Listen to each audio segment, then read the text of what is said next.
दोस्तों, अब तक की कहानी में आपने देखा कि मोहन दयाराम काका के घर उनके खेत में नीलगांव द्वारा फसल को नष्ट करने के बारे में जानकारी देने के लिए जाता है और इधर दयाराम काका बेपरवाह हुए सो रहे हैं।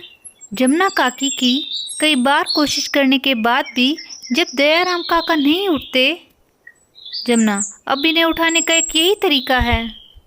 जमुना काकी के पानी गिरने के बाद दयाराम काका उठ जाते हैं और मोहन के साथ अपने खेत की तरफ चले जाते हैं। जमुना, अरे इन्हें तो उठा दिया, अब जाके मीना को भी देख लेती हूँ। हे भगवान, इस मीना को भी नींद से जगाना एक मुश्किल ही काम है। हे भगवान, सूरज सर पर खड़ा है और मीना की तो नींद ही नहीं खुल रही। मीना, ओ बहू मीना, अरे बहू उठ जाओ, अब देखो कितना समय हो गया है। देखो आज तो मोना और सुदामा भी पाठशाला चले गए हैं। उठ जाओ बहू, फिर हमें होली मेले में भी जाना है। मीना मेले का नाम सुनते ही झट से उठ जाती है। मीना, प्रणाम सासू माँ, प्रणाम। अरे माँ जी, आज आपने तो मेरा दिल ही खुश कर दिया। पता है, मैं सपने में यही देख रही थी कि मुझे कौन से रंग की साड़ी लेनी है। अभी मैं साड़ी का रंग पसंद ही कर रही थी कि तभी आप आ गई। जमुना, ठीक है मीना, तुम अब सो जाओ, 2-4 साड़ी खरीद ही लेना। मीना, अरे माँ जी, मैं तो मजाक कर रही थी, ही। चल मीना, जल्दी जल्दी चल, आज तो तुझे मेले में भी जाना है। ऐसा करती हूँ, जल्दी से जाके तैयार हो जाती हूँ, काम तो फिर भी होते रहेंगे। चल मीना, लग जाओ अपने काम पर, समय ना है इतना। जमुना, अरे बहू, तुम तैयार हो गई? हाँ माँ जी, सुबह से मैं तैयार ही हो रही हूँ। जमुना, शाबाश बहू शाबाश। जमुना, बहू मेले में जाने में तो अभी समय है। ऐसा करो, तब तक ये चने निकाल दो, शाम को हरे चने की चटनी बन जाएगी। ठीक है, अब मैं खेत में जा रही हूँ, खेत में से आने के बाद चलेंगे मेले में। रूपा बहू, खाने में क्या बना रही हो? अरे माँ जी, मैं तो लौकी की सब्जी बना रही हूँ।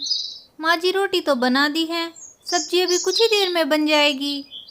जमुना, बहू मैं खेत में जा रही हूँ, ऐसा करना, मेरा और तुम्हारे पिताजी का खाना खेत में ही भेज देना।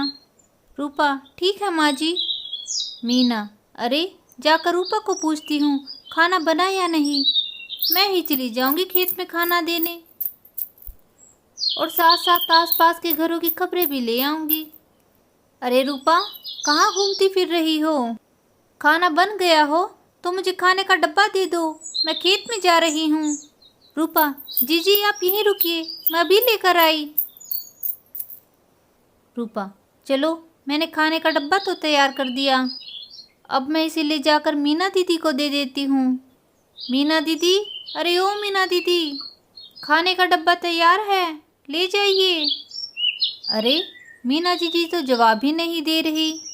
चलो, मैं ही उठाकर जीजी के पास ले जाती हूँ। मीना, आ रही हूँ रूपा, आ रही हूँ, क्यों चिल्ला रही हो? अरे जीजी, आप दिखाई नहीं दे रही थी, मुझे लगा आप खाली हाथ ही खेत में चली गई। ये लीजिए जीजी, मैंने डब्बा तैयार कर दिया है। मीना जीजी, कल मुझे गुलाबो मिली थी, वो कह रही थी कि आपका ब्लाउज सिल के तैयार है। मीना, ठीक है, मैं जाते जाते पता कर लूँगी। और इधर गुलाबों के घर श्यामा और रिंकी में झगड़ा हो जाता है।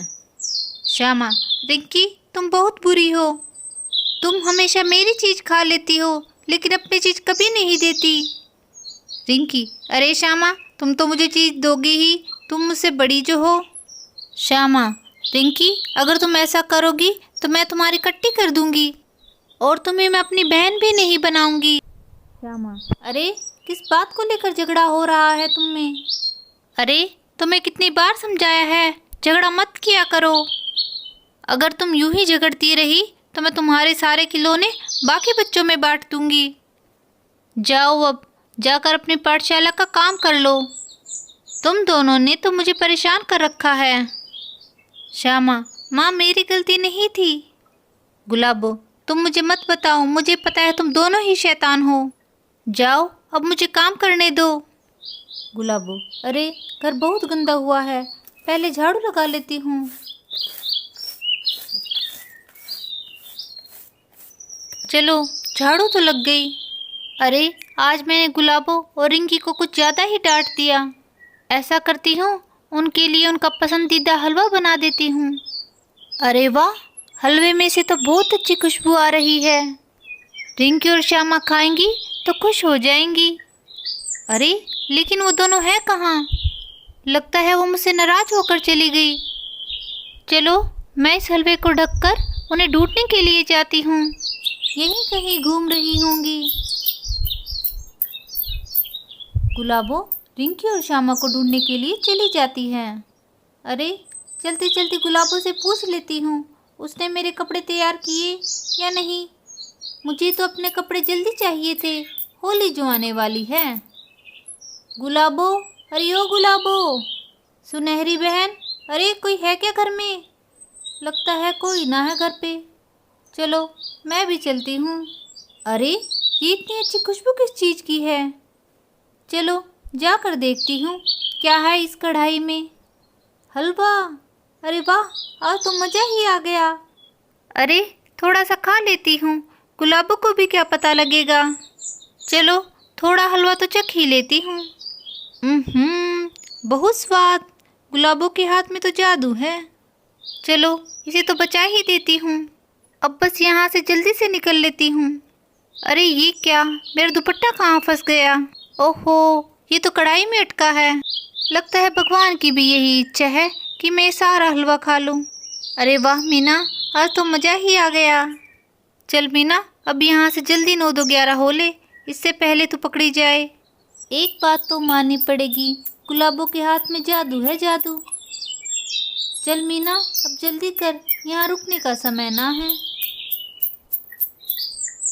श्यामा, मैं माँ से बहुत नाराज हूँ।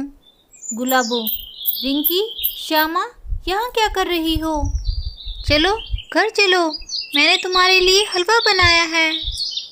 आज मैंने तुम्हारे लिए बहुत सारा हलवा बनाया है, पेट भर कर खाना। रिंकी और श्यामा खुश हो जाती हैं। चलिए माँ, हम आ रहे हैं आपके साथ साथ। गुलाबो, हाँ जल्दी चलो जल्दी। और यहाँ खेत में दयाराम, अरे जमुना, तुम ही खाना ले आती। अरे मोना के दादा, मैं बहुओं को बोल के आई थी कि खेत में खाना ले आए, लेकिन ना जाने आज क्यों इतना समय लग रहा है। मीना, अरे मुझे जल्दी खेत में जाना होगा, सासू माँ खेत में मेरा इंतजार कर रही होंगी। हे भगवान, आज तो मैंने स्वाद में बहुत सारा हलवा खा लिया, अब तो मुझसे जल्दी जल्दी चला भी ना जा रहा है। अरे शुक्र है, दिखाई तो दिया अपना खेत। माँ जी देखिए, मैं खाना ले आई हूँ। अरे माँ जी, आज मुझे थोड़ी सी देर हो गई। दयाराम, अरे कोई बात नहीं बहू। मोना सुदामा की दादी, आ जाओ, अब खाना खा लो। चलो मैं भी खाना खाने के लिए हाथ धो आता हूँ। दोस्तों, आगे की कहानी में क्या होता है, ये सब जानने के लिए आप हमारे चैनल को सब्सक्राइब करें और वीडियो को लाइक करें। मिलते हैं हम अपनी नेक्स्ट कहानी में, तब तक आप अपना ध्यान रखें।